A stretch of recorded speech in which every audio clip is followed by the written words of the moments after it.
দেশবাসী, আসসালামু আলাইকুম। আপনারা জানেন প্রধানমন্ত্রী শেখ হাসিনা রাষ্ট্রপতির কাছে পদত্যাগপত্র জমা দিয়েছেন এবং আমি তা গ্রহণ করেছি।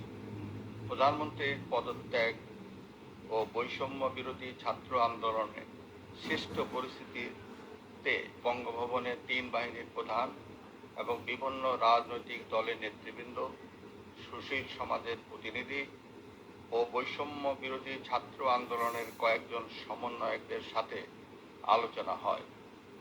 শুরুতেই সেনাপ্রধান বিরাজমান সার্বিক পরিস্থিতি ও রাজনৈতিক দলগুলোর সাথে তার আলোচনা সম্পর্কে আমাকে অবহিত করেন।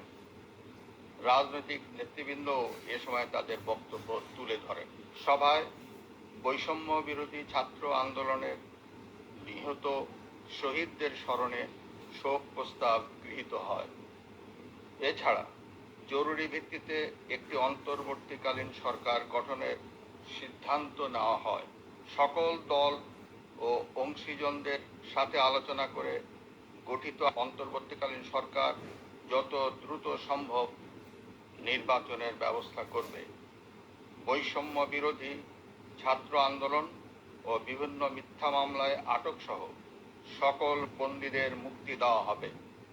বৈষম্য বিরোধী ছাত্র আন্দোলনের নিহতদের পরিবারদের ক্ষতিপূরণ প্রদান ও আহতদের সুচিকিৎসার প্রয়োজনীয় সকল সহায়তা দেওয়া হবে। সর্বসম্মতিক্রমে বিএনপির চেয়ারপারসন বেগম খালেদা জিয়াকে মুক্তি দেওয়ার সিদ্ধান্ত নেওয়া হয়।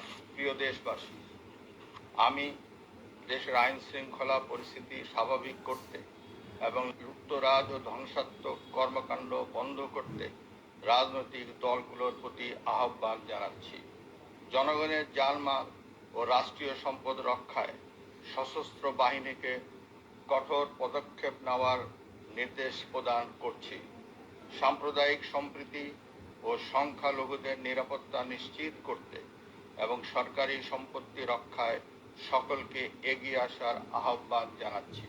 দেশের অর্থনীতি, প্রশাসন ও শিল্প কলকারখানা চালু রাখার লক্ষ্যে সকলকে কার্যকর ভূমিকা রাখার আহ্বান জানায়।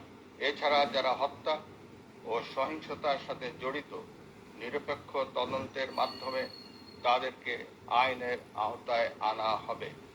গণপ্রজাতন্ত্রী বাংলাদেশের সংবিধান অনুযায়ী অনতিবিলম্বে বর্তমান সংসদ বিলুপ্ত করা হবে।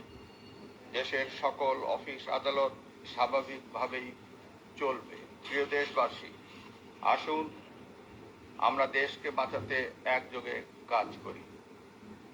পারস্পরিক হিংসা বিদ্বেষ ভুলে ও প্রতিহিংসার ঊর্ধ্বে উঠে দেশকে এগিয়ে নিতে নিজ নিজ অবস্থান থেকে ভূমিকা রাখার জন্য আমি বিনয়ের সাথে আপনাদের প্রতি অনুরোধ করছি।